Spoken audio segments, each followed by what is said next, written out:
वकुल्लु ज़लालतिन फिन्नार। मन युतिइल्लाह व रसूलहु फ़क़द रशद वहतदा व मन यअसिल्लाह व रसूलहु फ़क़द ज़ल्ल व गवा। फ़अऊज़ु बिल्लाहिस समीइल अलीम मिनश शैतानिर रजीम मिन हमज़िही व नफ़्ख़िही व नफ़सिही। बिस्मिल्लाहिर रहमानिर रहीम। तबारकल्लज़ी बियदिहिल मुल्कु व हुवा अला कुल्लि शैइन क़दीर। अल्लज़ी खलक़ल मौत वल हयात लियब्लुवकुम अय्युकुम अहसनु अमला व हुवल अज़ीज़ुल गफ़ूर। जामे मस्जिद अमीरुल मोमिनीन सैयदना अबू बकर सिद्दीक़ रज़ी अल्लाह ताला अन्हु अहले हदीस गोठ बागो खान जमाली में हफ्तेवार दरस हदीस ॿुधण जे सिलसिले में शरीक थींदड़ पंहिंजे सभिनी बुज़ुर्गनि, भाइरनि, दोस्तनि, अहबाबनि ऐं आयल महिमाननि जे ख़िदमत में अस्सलामु अलैकुम व रहमतुल्लाहि व बरकातुहू। अल्लाह सुब्हानहु व तआला जा बेशुमार एहसान ऐं अणगणियूं महिरबानियूं आहिनि जीअं अल्लाह मूंखे ऐं सभिनी शरीक थींदड़ भाइरनि, दोस्तनि ऐं अहबाबनि खे अॼोके हिन दीनी दावती इस्लाही प्रोग्राम में गॾु थियण, क़ुरान ऐं हदीस जूं नसीहतूं ॿुधण जे लाइ हाज़िर थियण जी तौफ़ीक़ बख़्शी आहे। यकीनन इहे हाज़िरियूं पंहिंजी जाइ ते वॾी अहमियत रखनि थियूं, ख़ासि तौर ते फितरनि जे अहिड़े दौर में जंहिं दौर में माण्हू अल्लाह खां, अल्लाह जे रसूल मुहम्मद सल्लल्लाहु अलैहि वसल्लम खां, क़ुरान ऐं हदीस जी तालीम खां ॾींहों ॾींहुं वञनि परे थींदा। मस्जिद दीनी इज्तमा नेकनि ऐं सालिहनि खां माण्हू वञनि कंद कढाईंदा। दुनिया ऐं उन जे असबाबनि जे चकर में मुसलमाननि जी 24 कलाकनि जी ज़िंदगी ते जॾहिं नज़र विझूं था, मुश्किल सां का अहिड़ी घड़ी मुयसर थिए थी जंहिंमें अल्लाह जो नालो या दीनी हवाले सां का ॻाल्हि ज़बान ते तरी अचे थी। अल्लाह जी शरीयत असांखे दर्स ॾिनो आहे 24 कलाकनि जी ज़िंदगी में जा जेतिरो बि वक़्तु कमकार मसरूफ़ियत में गुज़रे थो, पर जेके घड़ियूं वांदकाई वारियूं मुयसर थियनि उन्हनि में अल्लाह जो नालो, अल्लाह जे रसूल सल्लल्लाहु अलैहि वसल्लम जो नालो, क़ुरान ऐं हदीस जी दावत, तालीम, तरबियत या ज़बान ते जारी व सारी हुजे। हर हफ़्ते अल्लाह जी तौफ़ीक़, उन जी रहमत महिरबानी सां अल्लाह ताला जी हिन पाकीज़ह घर में जमा थियूं था। गॾु थियण जे पुठियां को दुनियादारी जो मक़सदु कोन्हे, कंहिं बि क़िस्म जे खाधे पीते जी ॻाल्हि कान्हे का। गॾिजाणी जो मक़सदु इहो ई आहे अल्लाह कारण हिक ॿिए सां मुलाक़ात करियूं, अल्लाह जे दीन जूं ॻाल्हियूं ॿुधूं, क़ुरान ऐं सुन्नत जी रोशनी में कुझु नसीहतूं पिरायूं ऐं पोइ वरी पंहिंजे जीअ में झाती पाए ॾिसूं त इन्हनि नसीहतुनि पटांदड़ असांजो केतिरो अमल आहे। जिते बि का ख़ामी, का कमी ऐं कोताही ॾिसूं, इस्लाह करियूं, जेका नेकी ॿुधूं उहा नेकी वसआर अख़्तियार करियूं, जंहिं ग़लती, कमी, कोताही में मुलविस आहियूं इन मुतालिक़ ॿुधूं त उन खां पंहिंजे पाण खे रोके रखूं। हिननि दीनी मजलिसुनि ऐं गॾिजाणियुनि जो मक़सदु ई इहो आहे इस्लाह करणु। हदीस शरीफ़ जे अज़ीम किताब रियाज़ुस सालिहीन मां हर हफ़्ते कंहिं न कंहिं उनवान ते शरीयत जूं ॻाल्हियूं, क़ुरान ऐं सुन्नत जी रोशनी में कुझु नसीहतूं अर्ज़ कजनि पियूं। काफ़ी ॾींहंनि खां अहिड़ियूं नसीहतूं कजनि पियूं जिन जो तालुक़ क़यामत जे ॾींहं सां, हिसाब किताब सां, अल्लाह जे साम्हूं हाज़िर थियण सां ऐं क़यामत जे अचण खां अॻु फितननि जे इन्हनि ॻाल्हियुनि, मामलनि ऐं इन्हनि मसइलनि सां आहे। अल्लाह जे पैगंबर सल्लल्लाहु अलैहि वसल्लम जिन वही इलाही जी रोशनी में उम्मत जे माण्हुनि खे खोड़ सारियूं हिदायतूं ऐं नसीहतूं कंदे हर बार बार बाख़बर पे कयो आहे मता किथे शैतान वरगलाए विसविसा विझे ऐं असली मंज़िल खां इंसान खे थेड़े विझे। अल्लाह जे पैगंबर सल्लल्लाहु अलैहि वसल्लम जी हिकु हदीस मुबारका, हदीस शरीफ जे किताब सही बुखारी में किताब अहादीसुल अंबिया में अबू मसूद अंसारी रज़ी अल्लाह ताला अन्हु खां रवायत थियल आहे। वो बयान करे थो, काल नबी सल्लल्लाहु अलैहि वसल्लम इन मिम्मा अदरक अन्नास मिन कलाम नुबुव्वतिल ऊला इज़ा लम तस्तही फस्न मा शिअत।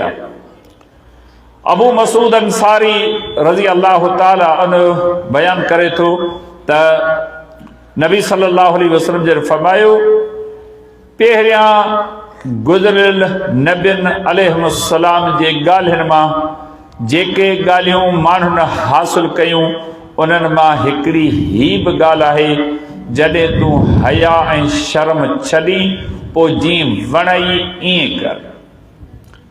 हीअ हदीस मुबारका बज़ाहिर तमामु थोरनि लफ़्ज़नि ते मुश्तमिल आहे, पर जेकॾहिं क़ुरान ऐं हदीस जी रोशनी में असीं इन्हनि लफ़्ज़नि ते गौर कयूं था, सच पुछो त पंहिंजे समाज माहौल मुआशरे जी कंडा वेढ़ ॾिसूं था। राति आहे, चइनी पासनि खां ऊंदाही आहे, पर जेकॾहिं ओचितो बिजली अचे थी या रोशनी जो को इहतमाम थिए थो, आऊं तव्हां सभु हर हिकु शइ खे ॾिसी वठूं था। जेका शइ जंहिं जाइ ते मौजूदु आहे ॾिसी वठूं था, हिक ॿिए खे सुञाणूं था, फलाणो पायो आहे फलाणो पायो आहे, पर ऊंदहि में हिक ॿिए खे ॾिसी नथा सघूं। ठीक अहिड़ी तरह अवां क़ुरान ऐं हदीस जो इल्मु सिखो, पोइ वरी पंहिंजे हाल सारू उन ते अमल करियो, पोइ उन इल्म ऐं अमल खे हिन मौजूदा माहौल मुआशरे सां भेटे ॾिसो न, यकीन ॼाणो तव्हांखे कारी राति नज़र ईंदी जंहिंमें आऊं तव्हां पंहिंजी ज़िंदगी जा ॾींहं गुज़ारियूं पिया। इंसान जूं दुनिया में जेके बि सुठियूं खूबियूं सुठियूं ख़ासियतूं आहिनि, उन्हनि में हया ऐं शर्म बि हिकिड़ी वॾी खूबी वॾी ख़ासियत आहे। ईअं सम्झो त सभिनी दुनिया जे न्यारनि वतुनि खां, क़ीमती खूबियुनि खां, अमुल ख़ासियतुनि खां, सभिनी गुणनि खां वध में वध अहमियत वारी जेकॾहिं का खूबी ऐं ख़ासियत आहे, उहा इंसान जो हया ऐं उन जो शर्म आहे। नबी अलैहिस्सलाम जिन उन ॻाल्हि जी तस्दीक कई त जॾहिं खां नबी ऐं रसूल अलैहिस्सलाम आया, हर दौर जे नबी पंहिंजी पंहिंजी उम्मत खे ॿियनि ॻाल्हियुनि जी दावत बि ॾिनी, हया ऐं शर्म जी बि दावत ॾिनी। उन्हनि पंहिंजे पंहिंजे दौर में उहा दावत पहुचाई, तां इहा दावत हलंदे हलंदे मुंहिंजी रिसालत ताईं पहुती आहे। ऐं उन्हनि सभिनी नबियनि रसूलनि अलैहिस्सलाम जे सिलसिले खे ख़तमु कंदड़ आहियां। मुंहिंजे अल्लाह मूंखे बि इहा साॻी दावत ॾिनी आहे त ही दावत, ही तबलीग, ही नेकी, ही ख़ासियत अवां बि पंहिंजी उम्मत ताईं पहुचायो। नबी अलैहिस्सलाम जी हिकु हदीस मुबारका जंहिंमें पाण इरशाद फरमायो, ईमान जूं 60 या 70 या उन खां बि कुझु मथे शाख़ूं आहिनि, ऐं उन्हनि में फरमायूं अल हयाउ शोबतु मिनल ईमान, हया बि ईमान जे शाख़ुनि में जा हिकिड़ी शाख़ आहे। अवां वण ॾिसो था न, इन वण जूं टारियूं कटियो, पन कटियो, ठल्लो थुड़ नज़र ईंदो। ईमान ज़बान सां इक़रार करण जो नालो न आहे, ईमान ज़बान सां इक़रार करण खां बाद अमल जो नालो आहे। उन अमल में मुख़्तलिफ़ क़िस्म जा अमल अचनि था। खूबियूं ख़ासियतूं ईमान खे मुज़यन कनि थियूं, सींगारनि थियूं, सुहिणो करे पेश कनि थियूं। जीअं ख़ूबसूरत माण्हू हार सींगार करे थो, ईअं वधीक ख़ूबसूरत लॻे थो, ईअं ईमान बि अल्लाह वटि वॾी इज़त ऐं हासियत माणे थो जॾहिं माण्हू उन ईमान जे तक़ाज़ा उन घुर्जनि खे पूरो करे थो। नबी अलैहिस्सलाम जन फरमायो, हिकु मोमिन मुस्लमान जो ईमान कामिल थिए, अल्लाह वटि महबूब हुजे, वणंदड़ हुजे न, उन्हनि खूबियुनि में हिकिड़ी खूबी इहा बि बाने में हुअणु खपे, हया ऐं शर्म जो पेकर हुजे। इन खूबी सां नवाज़िल हुजे, मथे जे वारनि खां वठी पेरनि जे पॿनि ताईं इन ख़ूबी जो मालिक हुजे। ॿियूं सभु ख़ूबियूं मौजूदु हुजनिसि, इहा ख़ूबी मौजूदु कान्हेसि, ईअं सम्झो त इन माण्हू जो ईमान अधूरो, नाक़िस, अणपूरो ऐं गैर कामिल आहे। अल्लाह जी पैगम्बर सल्लल्लाहु अलैहि वसल्लम जे अहादीस मुबारका जो मुतालियो कजे थो, क़ुरान करीम जो मुतालियो कजे थो, मालूम थिए थो थी उहो जोहर ऐं लतीफ़ वखर आहे, एॾो क़ीमती वखर आहे जेको वखर अल्लाह पंहिंजे लाइ बि चूंडियो आहे, पंहिंजे रसूल मुहम्मद मुस्तफ़ा सल्लल्लाहु अलैहि वसल्लम लाइ बि चूंडियो आहे, सहाबा किराम रिज़वानुल्लाह अलैहिम अजमईन लाइ बि चूंडियो हो ऐं हिन मोमिन उम्मत जे लाइ, मोमिननि जे लाइ बि चूंडियो आहे। अल्लाह जे पैगम्बर सल्लल्लाहु अलैहि वसल्लम जिन खे अल्लाह ताला वही जे ज़रिए मुख़्तलिफ़ क़िस्म जूं नसीहतूं सेखारियूं ऐं सम्झायूं, उन्हनि में हिकिड़ी नसीहत इहा बि सेखारी, इन अल्लाह ला यस्तही अन यसरिब मसलन मा बऊज़तन फमा फौक़हा, बेशक अल्लाह कंहिं नंढे खां नंढे मिसाल ॾियण खां हया नथो करे। इन लाइ त माण्हू मिसाल जे ज़रिए ॻाल्हि खे सम्झनि, अल्लाह रब्बुल आलमीन हक़ ॿुधाइण खां हया नथो करे, बल्कि पूरी तरह माण्हुनि ताईं हक़ ॿुधाइण जे लाइ पंहिंजा नबी ऐं रसूल अलैहिस्सलाम मोकिलिया, ऐं अल्लाह रब्बुल इज़्ज़त कंहिं बि क़िस्म जी अहिड़ी ॻाल्हि नाहे कई जेका ॻाल्हि क़ुरान, हदीस, शरीयत, दीन जे उबतड़ हुजे, बल्कि अल्लाह रब्बुल इज़्ज़त ख़ुदि पंहिंजे पैगम्बर सल्लल्लाहु अलैहि वसल्लम जिन खे बि इन वखर खे इख़्तियार करण जो अमर कयो आहे। अल्लाह जे पैगम्बर सल्लल्लाहु अलैहि वसल्लम जी हिकु हदीस मुबारक,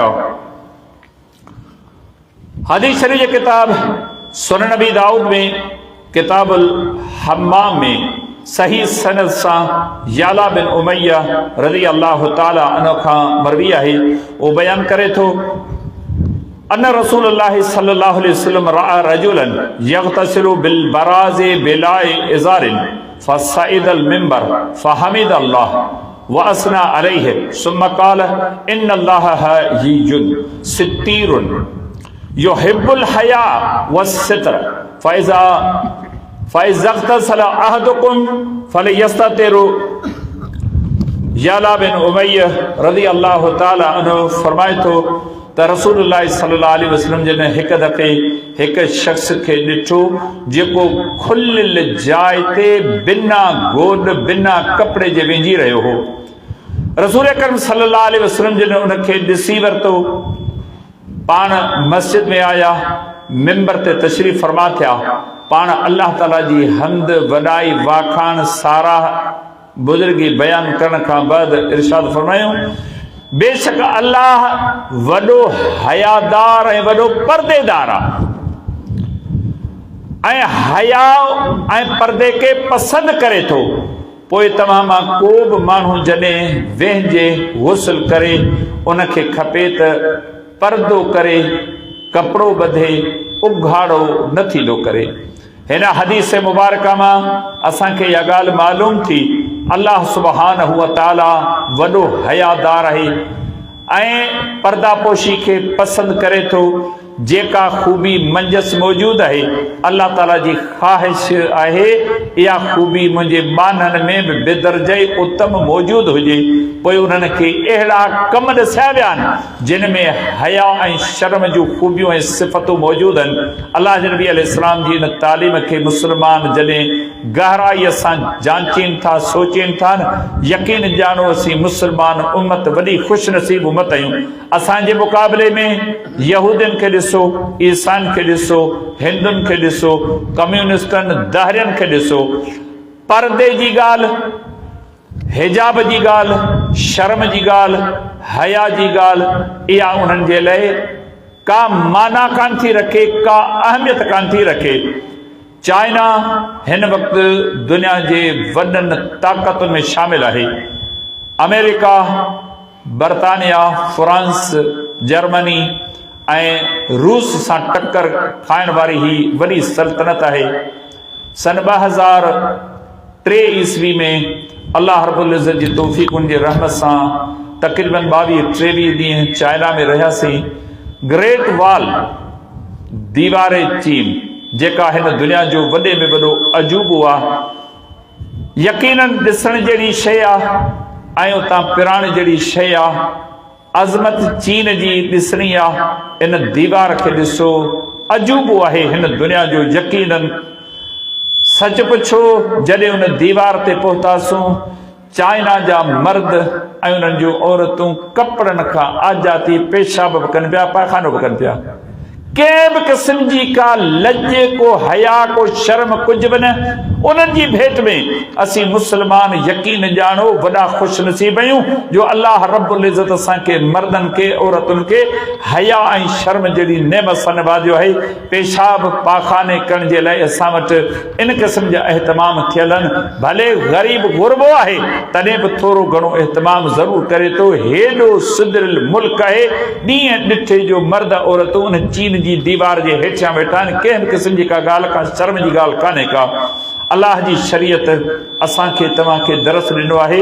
अल्लाह रब्बुल इज़्ज़त हयादार आहे, परदेदार आहे, हया खे पसंदि करे थो, पर्दापोशी खे पसंदि करे थो।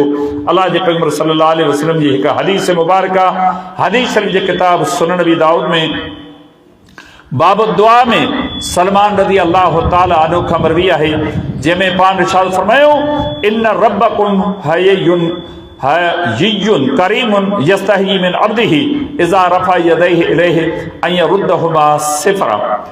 बेशक मुंहिंजो पालनहार वॾो हयादार, वॾो बाझारो आहे, वॾो महिरबान आहे।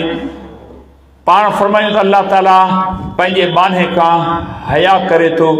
कहिड़ी सूरत में? जॾहिं मानो कंहिं तंगी, तकलीफ़, मुसीबत, परेशानी, अहंज, ईज़ा में फासे, पोइ मजबूर थी करे अल्लाह ॾे हथ करे, अल्लाह ताला फरमायो मूंखे हया थिए थो जो बाने जा हथ आऊं ख़ाली मोटाए छॾियां। ही अल्लाह रब्बुल इज़्ज़त जो हया आहे, उनजी पर्दापोशी आहे। पंहिंजे बाननि सां केॾो वॾो गहरो तालुक़ आहे। जॾहिं बानो सभु दुनिया वारनि खे छॾे, सभिनी घरनि दरनि खे छॾे अल्लाह जे घर, अल्लाह जे दर ते अचे थो ऐं हथरा खणी चवे थो, मालिक गुनहगार, ऐबदार, ख़ताकार आहियां। सभु घर, सभु दर, सॼी मख़लूक खे छॾे तुंहिंजे दर ते आयो आहियां। तोखां माफ़ी घुरण, ही घुर्ज, ही ज़रूरत, ही तमन्ना, ही ख़्वाहिश आहे, इहा मुंहिंजी पूरी कर। पाण फरमायूं, अल्लाह ताला फरमाए थो मूंखे हया थिए थो त बाने जा हथ आऊं ख़ाली मोटाए छॾियां। ऐं बाना तोखे पंहिंजे रब जो, रब जे घर जो, रब जे दीन जो क़द्र केतिरो आहे, केतिरे क़द्र तो में ही ख़ूबी सिफ़त मौजूद आहे। अल्लाह जे पैगंबर सल्लल्लाहु अलैहि वसल्लम जी हिकु हदीस मुबारका, हदीस शरीफ जे किताब सही बुखारी में किताब तफ़सीर में सफ़वान बिन मुहरिज़ रहमहुल्लाह खां मरवी आहे। वो बयान करे तो, बैना इब्न उमर यतूफ इज़ अरज़ रजुल फ़क़ाल या अबा अब्दुर्रहमान औ क़ाल या इब्न उमर हल समेत नबी सल्लल्लाहु अलैहि वसल्लम फ़िन नजवा फ़क़ाल समेत नबी सल्लल्लाहु अलैहि वसल्लम यक़ूल युदनल मोमिनु मिन रब्बिही हत्ता यज़ा अलैहि कनफ़हु फ़युक़र्रिरुहु बिज़ुनूबिही तारिफ़ु ज़न्ब कज़ा यक़ूलु आरिफ़ व रब्बि यक़ूलु आरिफ़ मर्रतैन। सफ़वान बिन मुहरिज़ रहमहुल्लाह बयान करे थो,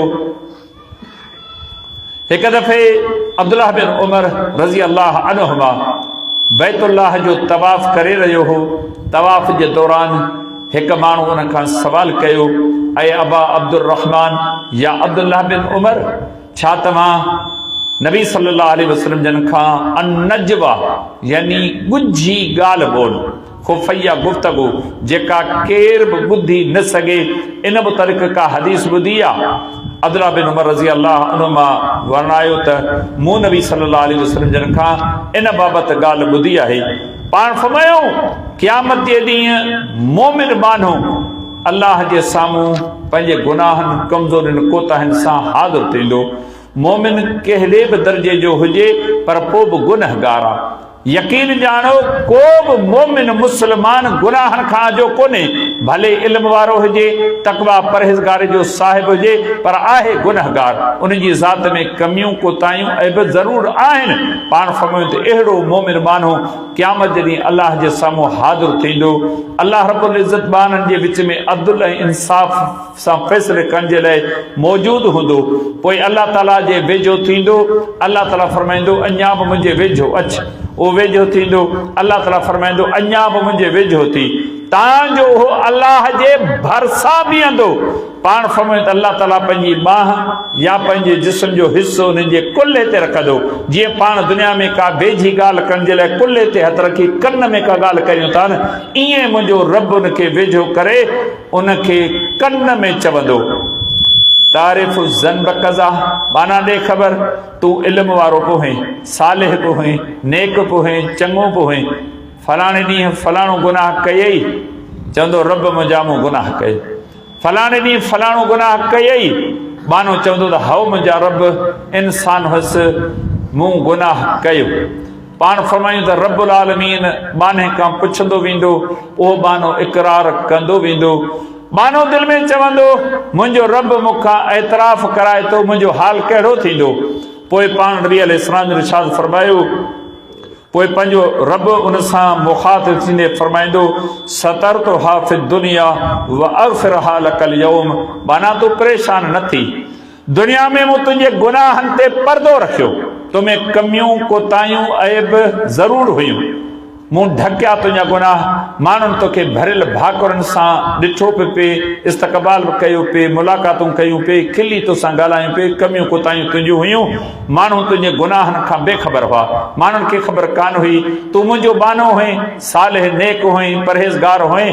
दुनिया में तुंहिंजे गुनाहनि ते पर्दो रखियमि, कंहिंखे बि ख़बर कान पई त को तो में हीउ बि गुनाह आहे, हीउ बि गुनाह आहे।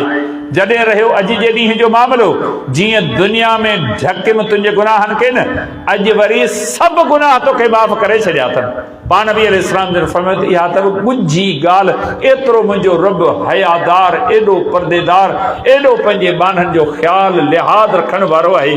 पोइ अचो त पंहिंजे पाण खां सवाल करियूं उन करीम रब सां पंहिंजो केतिरो तालुक़ आहे।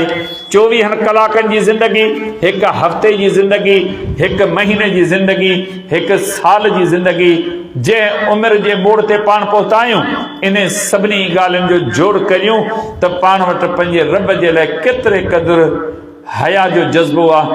हीअ रब जे दर सां केतिरो तालुक़ आहे, अल्लाह जी शरीयत, अल्लाह जे अहकामनि सां केतिरो वास्तो आहे।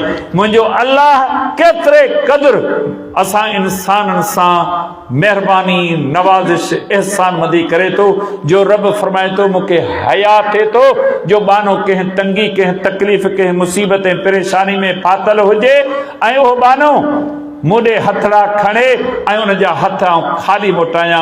ऐं इंसान तोखे बि इहो अहसासु हुअणु खपे, जंहिं वक़्तु तुंहिंजे कन ते मस्जिद जा पड़लाव आवाज़ बांग जो पवे, तोखे बि अहसासु हुजे, चुभन हुजे, जंहिं अल्लाह मुंहिंजे लाइ हेॾी नवाज़िश महिरबानी कई आहे, मूंखे बि हक़ पहुचे थो त आउं कमकार छॾियां, निंड छॾियां, मसरूफ़ियत छॾियां, घर छॾियां, दुकान छॾियां, दोस्त छॾियां, हिन जाके छॾे अल्लाह जी हाज़िरी भरियां। जंहिं वक़्तु गुनाह जो मौक़ो मिले अल्लाह जो हया थे, जंहिं वक़्तु नेकी करण जो मौक़ो मिले अल्लाह जो हया थे, पोइ यकीन ॼाणो वारा न्यारा थींदा, पर थींदा तॾहिं जॾहिं इहा ख़ूबी असांजे अंदरि पैदा थींदी। अल्लाह जे पैगंबर सल्लल्लाहु अलैहि वसल्लम जन पंहिंजी मजलिस में हिन ख़ूबी, हिन ख़ासियत खे माण्हुनि जे साम्हूं निर्वार कयो, तां त माण्हुनि खे हया ऐं शर्म जे बारे में ख़बर पवे त अल्लाह रब्बुल इज़्ज़त वटि बि हिन वखर जी केॾी क़ीमत आहे। अल्लाह जे पैगंबर सल्लल्लाहु अलैहि वसल्लम जी हिकु हदीस सही बुखारी में किताबुल इल्म में सैयदना अबू वाक़िदुल लैसी रज़ी अल्लाह ताला अन्हु खां मरवी आहे।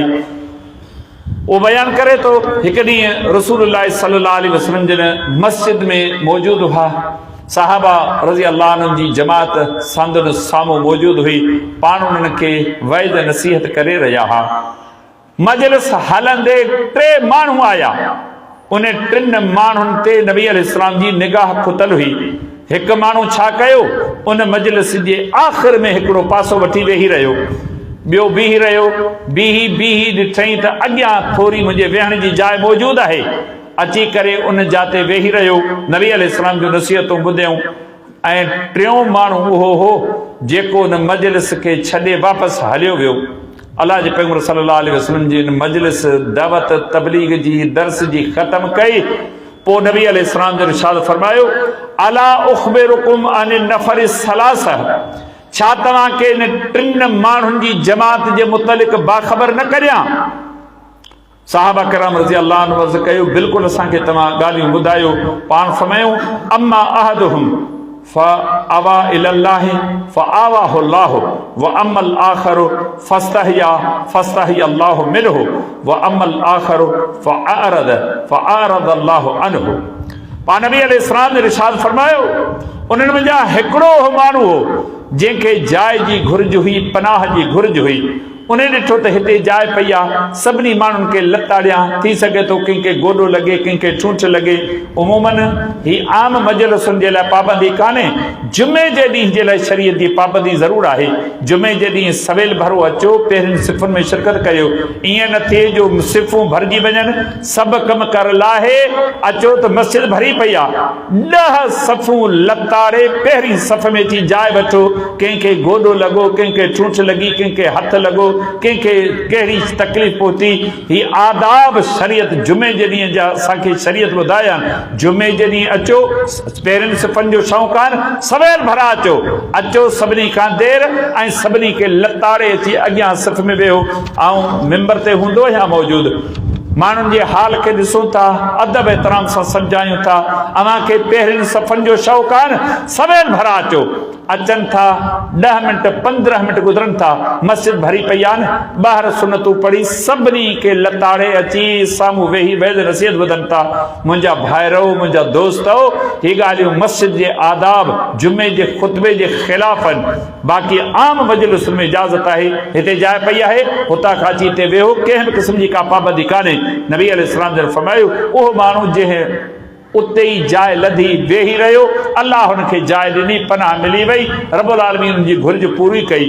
पाण फरमायूं, ॿियो माण्हू हो, उन हया खां कमु वरितो। सोचई, हाणे हिन मजलिस खे छॾे कीअं वञा? अल्लाह जो रसूल मौजूदु आहे, मस्जिद में मुस्लमान मौजूदु आहिनि, ऐं अल्लाह जे रसूल खे बि छॾियां, मस्जिद बि छॾियां, हिन दीनी मजलिस खे बि छॾियां। पाण फरमायूं, उन अल्लाह खां हया कयो।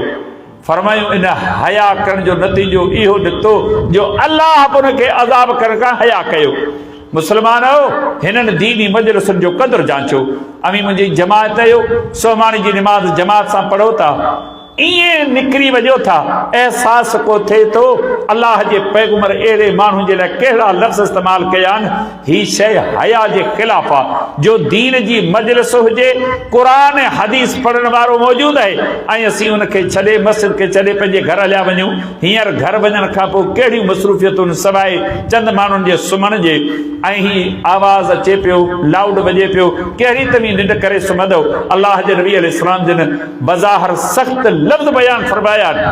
इन माण्हू में हया जी खूबी हुजे न, हिन मस्जिद खे, हिन दीनी मजलिस खे छॾे ईअं रुखो थी हितां मोटी न वञे। ऐं उन जो अंजाम छा ॿुधायो नबी अलैहिस्सलाम जन? पाण फरमायो, जेको हिननि मजलिसुनि जो हया करे थो न, अल्लाह फरमाए थो मूंखे हया थिए थो जो इनखे अज़ाब कयां, इन खां हिसाब किताब वठां, इन ते का सख़्ती कयां। ही है चंद घड़ियुनि जी कमाई जो नतीजो दुनिया में। पोइ 3 माण्हू जो मिसाल नबी अलैहिस्सलाम जन बयान कंदे फरमायो, 3 माण्हू बीठो, वापसि हलियो वियो। पाण फरमायो त इन माण्हू हिन मजलिस खां मुंहुं मोड़ियो, अल्लाह जे रसूल खां मुंहुं मोड़ियो, मुसलमाननि खां परे थियो, मस्जिद में वेहण पसंदि न आयसि, ऐं अल्लाह बि हुन खां मुंहुं मोड़ियो। जंहिंखां न अल्लाह मुंहुं मोड़े, इन जो बाक़ी बचियो छा? मुंहिंजा दोस्तो, हिननि मजलिसुनि जी पारत हुजे। उलमा अचनि था, क़ुरान हदीस तव्हांखे ॿुधाइनि था, ही चंद घड़ियूं क़ीमती सम्झो। ज़िंदगी अल्लाह जी नेमत आहे। होटलुनि ते ॾिसो, 3-3 कलाक जी फिल्म आहे, माण्हू कीअं ॾिसनि था, 2-2 फिल्मूं लगातार ॾिसनि था, केॾो शौक़ु आहे, रांदि हले थी, पेरनि भर माण्हू बीठा आहिनि। वञो होटलुनि ते कचहरियूं थियनि थियूं, ओताकुनि में कचहरियूं थियनि थियूं। ही ॾींहं जी मजलिस वध में वधि 40 खां 45 मिंट हले थी। उन में अलाह जे पाक घर में सुकून सां माण्हू वेहे थो। हिननि मजलिसुनि जी पारत हुजे, हिननि मजलिसुनि जी पछाड़ी ॾाढी मोचारी आहे। अल्लाह जे पैगंबर सल्लल्लाहु अलैहि वसल्लम जिन शख्सियतुनि जे हवाले सां बि हया ऐं शर्म जो दर्स ॾिनो आहे।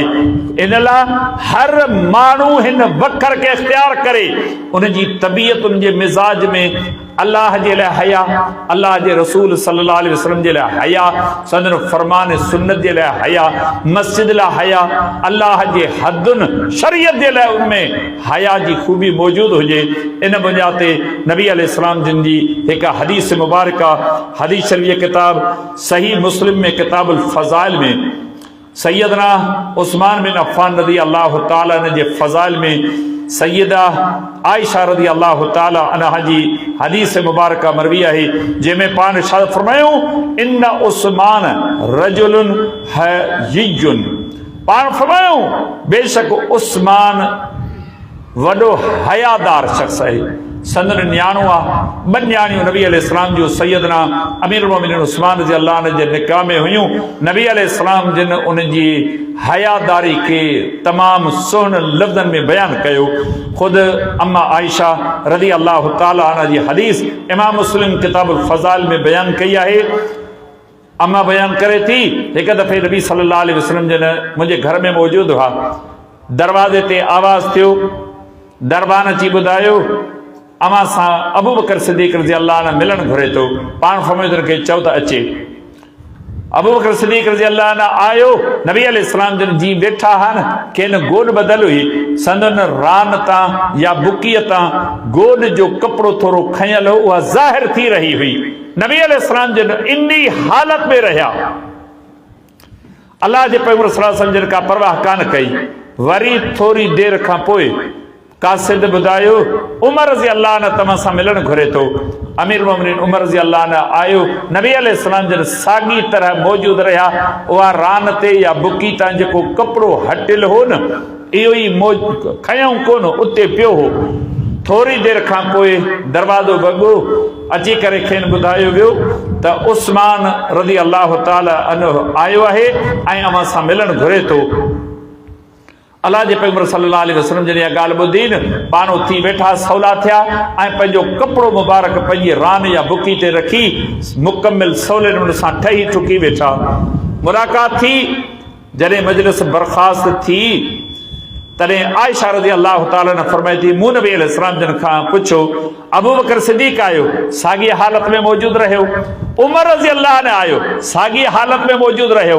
पर उस्मान रज़ी अल्लाह अन्हु आयो। अल्लाह जे पैगंबर सल्लल्लाहु अलैहि वसल्लम जिन खे इतला मिलियो उस्मान रज़ी अल्लाह ने आयो आहे। पोइ तव्हां यकदम पंहिंजे कपिड़े खे सवलो कयो ऐं सवला थी वेठो। इन जो सबबु छा आहे? अल्लाह जे पैगंबर सल्लल्लाहु अलैहि वसल्लम जिन सोने जे पाणी सां लिखण जे लाइक़ लफ़्ज़ बयानु कंदे फरमायो अला अस्तहजी मिन रजुलिन तस्तहजी मिनहुल मलाइकतु। छा आऊं अहिड़े शख्स खां हया न, अहिड़े शख्स खां हया न कयां जंहिंखां अल्लाह जा फ़रिश्ता बि हया कनि था। छा था सम्झो उस्मान रज़ी अल्लाह अन्हु जो शान? नबी अलैहिस्सलाम जिन वटि त हया शर्म जो वॾो मिक़दार मौजूद हो, वॾा हयादार लजादार हुआ, पर उस्मान रज़ी अल्लाह अन्हु जे लाइ नबी अलैहिस्सलाम जिन केॾा अज़ीम लफ़्ज़ फरमाया त मुंहिंजो उस्मान उहो आहे जंहिंखां अल्लाह जा फ़रिश्ता बि हया कनि था। उन्हनि मुसलमाननि खे हया नथो थिए जेके अमीर मोमिनीन उस्मान रज़ी अल्लाह अन्हु जे शान में बेअदबी गुस्ताखी कंदे नथा मुड़नि, अलाए कहिड़े क़िस्म जा लफ़्ज़ ॻाल्हाइनि था। अल्लाह जे पैगंबर सल्लल्लाहु अलैहि वसल्लम जिन जी तरबियत याफ़्ता जमात सहाबा किराम रिज़वानुल्लाह अलैहिम अजमईन हया जे वकर सां नवाज़िल हुआ। कुफ्र मां निकिता हा, शिरक मां निकिता हा, गुनाहनि जी दुनिया के ख़ैर आबाद चई करे इस्लाम में दाख़िल थिया हा। पर यकीन ॼाणो मथे जे वारनि खां वठी पेरनि जे पबनि ताईं हया ऐं शर्म जा पुतला हा। हिकु हिकु मामले में हया जा मुजस्सिमा हुआ, अदब ऐं एहतराम अख़लाक ऐं किरदार जा साहिब हुआ। इन्हनि वटि ही वखर जेतिरे मिक़दार में मौजूद हो उहो ॾिसी करे चऊं था वाक़ई नबी अलैहिस्सलाम जिन जी दावत तबलीग ऐं सोहबत जो उन्हनि माण्हुनि पूरे जो पूरो हक़ अदा कयो। हदीस शरीफ़ जे किताब सही बुखारी में किताबुल इल्म में बाबुल हयाउ फिल इल्म में सैयदना अब्दुल्लाह बिन उमर रज़ी अल्लाह अन्हुमा खां हिकु हदीस मुबारक मरवी आहे अन्न रसूलुल्लाह सल्लल्लाहु अलैहि वसल्लम क़ाल इन्न मिन शजर शजरतन ला यसकुतु वरकुहा वहिय मिस्लुल मुस्लिम हद्दिसूनी मा हिय फवका अन्नासु फी शजरिल बादियति ववका फी नफ्सिही अन्नहा नखला क़ाल अब्दुल्लाह फस्तहयैतु। अब्दुल्लाह बिन उमर रज़ी अल्लाह अन्हुमा फरमाए तो रसूलुल्लाह सल्लल्लाहु अलैहि वसल्लम जिन हिकु ॾींहुं सहाबा रिज़वानुल्लाह अलैहिम अजमईन जी मजलिस में मौजूद हुआ पाण फरमायूं मुस्लमान जो मिसाल हिकु उन वण वांगुरु आहे जिन जा पन कोन था करनि। छा तव्हीं ॿुधाए सघो था त हू वण कहिड़ो आहे? अब्दुल्लाह बिन उमर रज़ी अल्लाह अन्हुमा फरमायो त माण्हू जेके मजलिस में मौजूद हुआ उन्हनि झंग जे वणनि ॾांहुं तवजो कयो। मुख़्तलिफ़ क़िस्म जा वण हुआ, उन्हनि जा नाला वरितऊं। नबी अलैहिस्सलाम जिन खे ॿुधायो फलाणो फलाणो फलाणो वण। नबी अलैहिस्सलाम जिन फरमायो त न। अब्दुल्लाह बिन उमर रज़ी अल्लाह अन्हुमा फरमाए थो मुंहिंजे दिलि में इहा ॻाल्हि आई त इहो खजी जो वण आहे, पर आउं चुप रहियसि। मूंखे हया थियो जो नबी अलैहिस्सलाम जिन खे आउं इहो जवाबु ॾियां। हया छो थियो? खुद बयान करे थो। ॿी रवायत जा लफ़्ज़नि पुछऊंसि छो तो कोन ॿुधायो?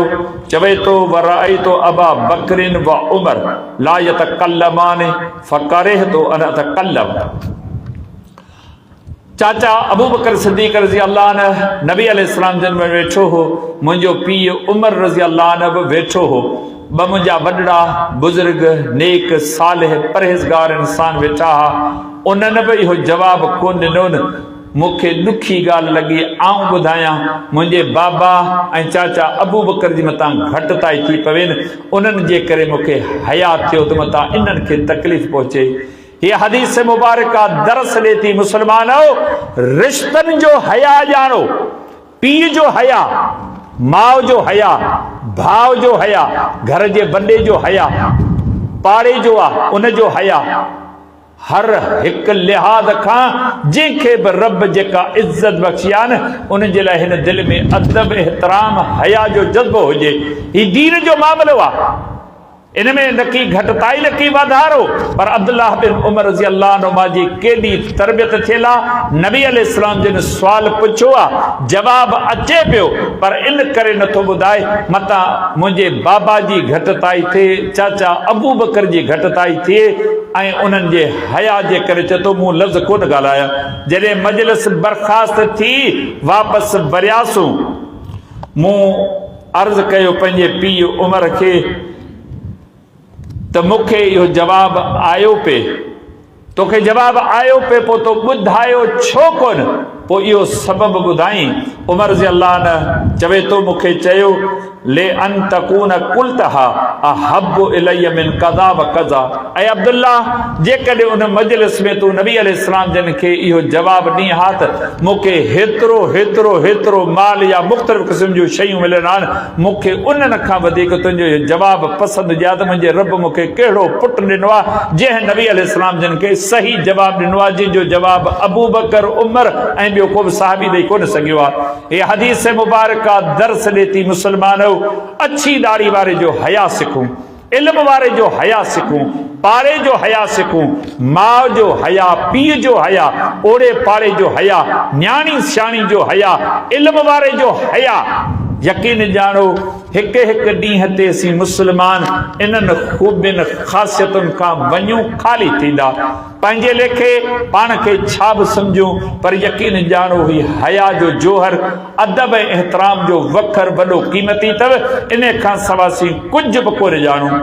इमाम शमसुद्दीन ज़हबी रहमहुल्लाह जलीलुल क़दर मुहद्दिस थी करे गुज़रियो आहे। सियर आलाम नुबला तक़रीबन 25-30 जुल्दनि जो किताब आहे। उनमें मुख़्तलिफ़ क़िस्म जा रावी, सहाबी, ताबई, तब ताबई, मुख़्तलिफ़ क़िस्म जा उनवान उन रखी करे खोड़ सारियूं नसीहत भरियूं ॻाल्हियूं लिखियूं आहिनि। अबू मुआविया अज़रीर हदीस जो हिकिड़ो रावी आहे उन जो तफ़सील सां ज़िक्र कयो आहे। ख़लीफ़े हारून रशीद जे ज़माने जो आहे। काफ़ी सारा ॿिया मामला पंहिंजी जाइ ते, पर अल्लाह ताला इल्म जी नेमत सां उनखे नवाज़ियो। हिकु दफ़े ख़लीफ़े हारून रशीद जी मजलिस में हाज़िर थियो, इल्मी गुफ़्तगू थी, मजलिस बर्खास्त थी ऐं दस्तरखान ते खाधो लॻो। खाधो खाधई, अखियुनि खां नाबील हो, ॾिठई कोन थे। जॾहिं खाधो खाई बस कयई, चयई त आउं हथ धोईंदुसि। पाणी खजी आयो, उन हथ धोता, हथ साफ़ कया। ख़लीफ़े हारून रशीद उन खां सवाल कयो, अबू मुआविया ॾे ख़बर तोखे हथ कंहिं धोआरिया आहिनि? चयई त आउं नाबीन आहियां, मूंखे ख़बर कान्हे। जंहिं बि मुंहिंजा हथ धोआरिया आहिनि, शाल अल्लाह ताला उनखे जज़ाए ख़ैर ॾे, हुन मुंहिंजो क़दुरु कयो आहे। चयई अबू मुआविया, वक़्त जे अमीरुल मोमिनीन ख़लीफ़े हारून रशीद तुंहिंजा हथ धोआरिया आहिनि, अजलालन लिल इल्म, अल्लाह तोखे जेको इल्म ॾिनो आहे न, इन बुनियाद ते मूं इज़त महसूस कई त तुंहिंजा हथ धोआरियां, तोखे जुती खणी पेश करियां जेका तुंहिंजे पेरनि में पारायां। हीउ हुयो असांजे इल्म वारनि जो क़दुरु, उन्हनि जो मक़ाम, उन्हनि जी हैसियत। उन दौर जा माण्हू ॾिसो त छा जज़्बो रखंदड़ आहे। अचो पंहिंजे पाण खां सवाल करियूं, मूं वटि या अवां मां कंहिं वटि इल्म जो क़दुरु केतिरो आहे? इल्म वारनि जो क़दुरु केतिरो आहे? अवां जे विच में जेके माण्हू रहनि पिया न, इन्हनि सां केतिरी महबत आहे, इन्हनि सां तालुक़ केतिरो आहे, इन्हनि खे केतिरी जीअ में जाइ ॾियूं था, इन्हनि जी अहमियत जो केतिरो अंदाज़ो पाण लॻायो आहे। यकीन ॼाणो बेर हिस आहियूं, रुखा आहियूं। असां वटि इन इल्म वारनि जो क़दुरु किथे आहे? असांजे विच में रहनि पिया न। यकीन ॼाणो ख़ुशि ख़ैर आफ़ित कनि जे लाइ बि असांजी तबियत गवारा कान्हे का। ईअं वीचारा चुड़ी चुड़ी मरी विया, कॾहिं बि उन्हनि सां मोहबत जो इज़हार नथा करियूं, खिली नथा ॻाल्हायूं, कॾहिं उन्हनि जे दर ते दस्तक नथा ॾियूं। छा इहे रवैया आहे? छा ज़िंदगी इन शइ जो नालो आहे? न मुंहिंजा दोस्तो, ही अदब, एहतराम, हया, शर्म, ही दुनिया जो वॾे में वॾो वखर आहे। ऐं यकीन ॼाणो इहो वखर हाणे वञी को नाले मातर बचियो अथव।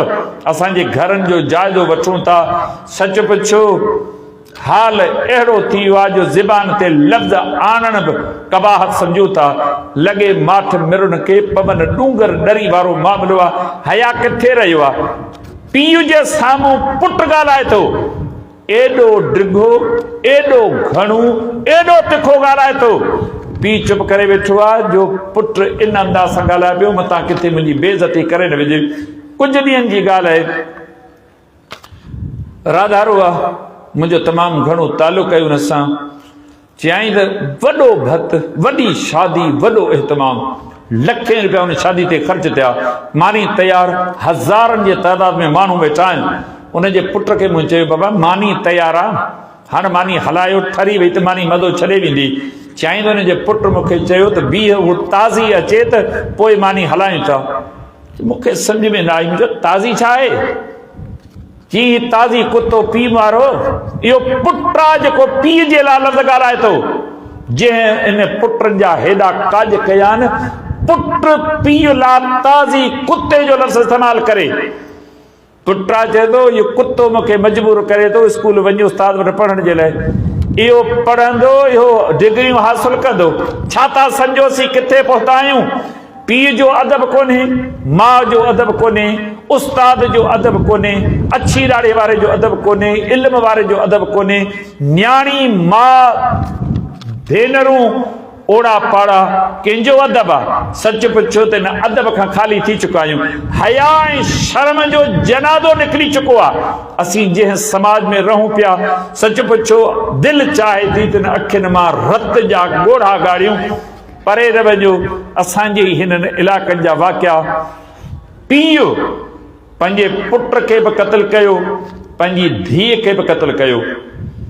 वञी तव्हां गहराई में जांचो, यकीन ॼाणो ख़ुदा जे घर में कुझु नथो ॻाल्हाए सघां। छा चवां, कहिड़ा तबसरा कजां? मस्जिद जो अदब एतिराम केतिरो रहियो आहे? वञी उलमा हुफ़ाज़ खां पुछी ॾिसो, अवां वटि मस्जिद जो क़दुरु केतिरो आहे? आम माण्हुनि वटि क़दुरु केतिरो आहे? ठटे जी शाही मस्जिद, उन जा मुनारा, उन जी कुशादा अंगण, उन जा दहलान गुनाहनि नाफ़रमाननि जी पुकार कनि पिया। ही मस्जिदूं कहिड़ा मंदर पेश कनि पियूं? छा हया रहियो आहे, छा शर्म रहियो आहे? टिक टाक जे नाले ते छा तो पंहिंजे मुल्क में वहे। हिन नौजवान नस्ल खां तव्हां पुछी ॾिसो, जॾहिं का ही मोबाइल आई आहे न, हया ऐं शर्म जो वखर सां मोकिलाए वियो आहे। छाजो हया, छाजो शर्म? अल्लाह जो हया, अल्लाह जे घर जो हया, अल्लाह जे क़ुरान जो हया, अल्लाह जी शरीयत जो हया कोन रहियो आहे। अछी दाढ़ी वारे जो हया कोन रहियो आहे। पंहिंजे क़द्र पंहिंजे मक़ाम जी असांखे का सुञाणप कान रही आहे। असीं मुस्लमान मुवहिद ऐं माफ़ करियो अहलुल हदीस जो लफ़्ज़ बि इस्तेमालु कंदुसि। करियूं छा पिया, ॾिसूं छा पिया, ॿुधूं छा पिया। 24 कलाकनि जी ज़िंदगी आहे। नबी अलैहिस्सलाम जा सोन जे पाणी सां लिखण जे लाइक़ लफ़्ज़ अॻिन नबियुनि खां वठी इहा चवणी हलंदी अचे। इंसान जॾहिं हया छॾे जी वणेसि ईअं करे, उनखे छा थो करे सघे? नंगो थी घुमे, जी वणेसि उएं करे, जी वणेसि उएं ॾिसे। ही दुनिया जो माहौल, मुआशिरो तबाही बर्बादी जे किनारे ते पहुची चुको आहे। मुस्लमानो, ही बखर पंहिंजे हथां वञण न ॾियूं। मुंहिंजी ज़रूरत आहे, अमा मां हर हिक जी ज़रूरत आहे, पंहिंजे औलाद खे, न्याणियुनि खे, पुटनि खे, घर जे भातियुनि खे हिन बखर जे मौजूदगी जो अहसासु ॾियारियूं। उन्हनि जे उथण, उन्हनि जे वेहण, मामलनि ते निगाह रखूं। यकीन ॼाणो तबाही बर्बादी आहे, घरनि जा घर उजड़ी चुका आहिनि। यकीन ॼाणो अहिड़े माहौल में जीऊं पिया, ॾुख थिए थो त ॾींहं ॾींहं हालतूं ख़राब थींदियूं वञनि। अचो हिन बखर खे संभालियूं, असांजे पुराणे माहौल, पुराणी सिंध खे जांचो। हेड़ो हाञो कोन हो जहिड़ो हींअर थियो आहे। तव्हां अली मोहम्मद राशिदी जो किताब उहे ॾींहं उहे शींहं इहो पढ़ी ॾिसो। सिंध जो आईनो अथव, अवां पढ़ी ॾिसो। हकीमनि तबीबनि खे बि पंहिंजूं न्याणियूं, पंहिंजा बच्चा, पंहिंजा नंग कोन ॾेखारींदा हुआ। उन्हनि खां हाल अहवाल ॾेई ऐं दवा वठी ईंदा हुआ। इहा बेपर्दगी उन्हनि खे नापसंदि हुई। अॼु जे समाज, माहौल, मुआशिरे में भत पोत थियनि था, शादियूं मुरादियूं थियनि थियूं, छा असांजी हालत थिए थी। सच पुछो, ही वखर असांखां मोकिलाईंदो पियो वञे। अचो इन वखर खे हथां न विञायूं। मुस्लमान मर्द, मुस्लमान औरतूं गॾु आहिनि। इश्किया, गंदा, गलीज़, किरिल, बेहूदा, गुथा कलाम। कुझु ॾींहंनि जी ॻाल्हि आहे, बल्कि साल खनि जी ॻाल्हि आहे। ॼञ आई आहे, लथी आहे ॼञ, गीच ॻाए कुंवार ॾे वञनि पिया। उन वक़्तु ड्राइवर इहो गानो हलायो आहे, आशिक मजबूर आहे, भले केॾो बि कंदार हुजे। तव्हां छा था सम्झो? हया जो, शर्म जो, गैरत जो जनाज़ो उन वक़्तु निकितो आहे। ॼञ में मर्द बि मौजूदु आहिनि, कुंवारे था मौजूदु आहिनि, घोटे था मौजूदु आहिनि। हिकु माण्हू मौजूदु कोन्हे जेको उन्हनि खे झले। शर्म नथो अचे, इहो गानो हिन टेम ते ॾिनो आहे।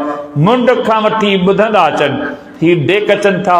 असांजे पंहिंजे हिननि ॻोठनि में जा लंघनि पिया, शादियूं थियनि थियूं, न्याणियुनि जूं बचनि वारा आहियूं। आहे को अहसास, को चवण वारो, ही छा पियो वहे बापरे, छा ॾिसूं पिया, छा ॿुधूं पिया, छा करियूं पिया। हीअ वखर असांखां वञे पियो, हथ में जा निकिरंदो। अचो इन वखर खे थोरो थोरो करे गॾु करियूं। मन मुंहिंजो रब असांखां राज़ी थी पवे। वॾो फितननि जो दौरु आहे, वॾी गंदगी जो दौरु आहे। ही दाहूं, रड़ियूं ऐं कुकू इन लाइ कयूं था। असीं हिन नए नस्ल खे ॾिसूं था, पंहिंजे वॾड़नि सां ईअं ॻाल्हाइनि पिया। डप थो लॻे त हिननि खे न चऊं न त छिड़ब ॾेई, रहड़ ॾेई असांखे बि इहो साॻियो सलूक कंदा।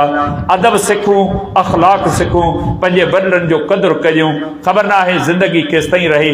अल्लाह रब्बुल आलमीन खां दुआ आहे, मूंखे अव्हांखे सभिनी मुस्लमाननि खे अल्लाह ताला शाल ॿियनि सभिनी ख़ूबियुनि सां गॾु हया, शर्म, अदब, एहतराम जी हिन ख़ूबी सां नवाज़े जो इहो वखर मौजूदु रहियो।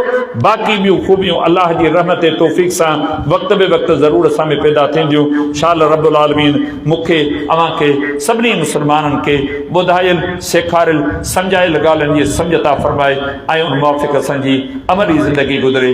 शाल अल्लाह इन जी तौफ़ीक़ अता फ़रमाए। वमा अलैना।